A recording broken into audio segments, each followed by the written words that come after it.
मैं अपने श्री गुरु के चरणों में प्रणाम करती हूँ। आदिशक्ति मैया भवानी की चरणों में प्रणाम करती हूँ। जिस धरती पर बैठी धरती माता की चरणों में प्रणाम करती हूँ। 3 सूत्र देने वाले गुरु भाई हरिंदर भैया नीलम दीदी की चरणों में प्रणाम करती हूँ।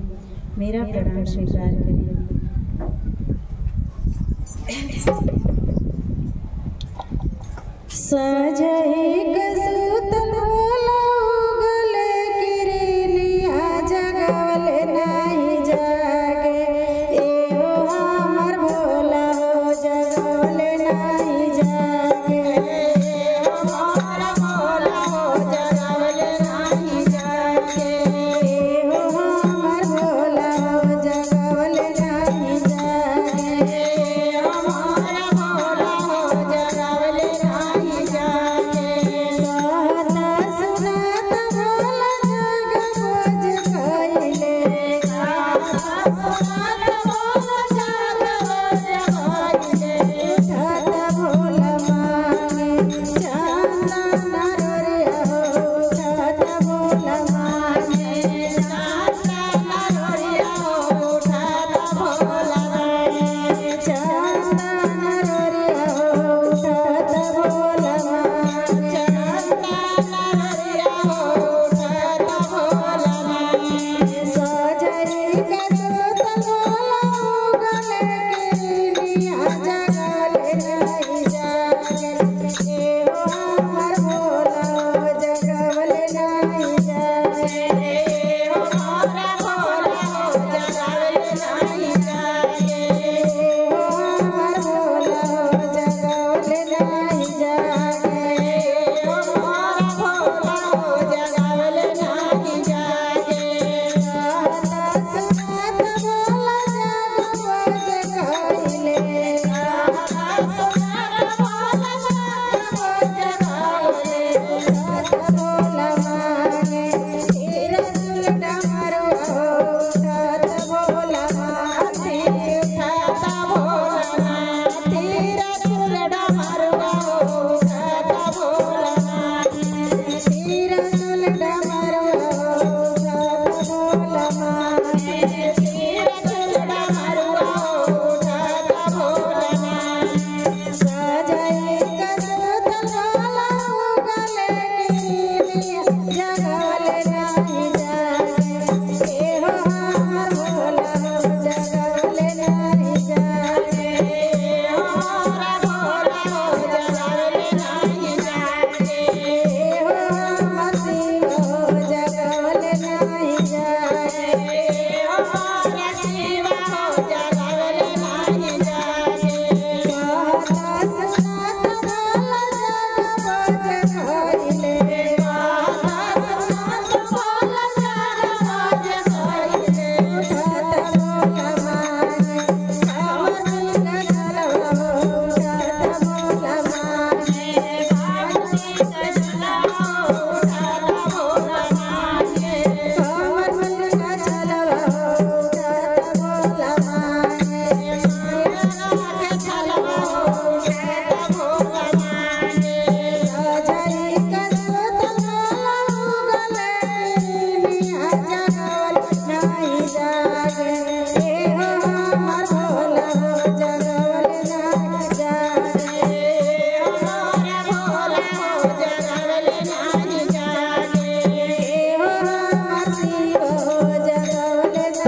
बोले श्री गुरु महादेव।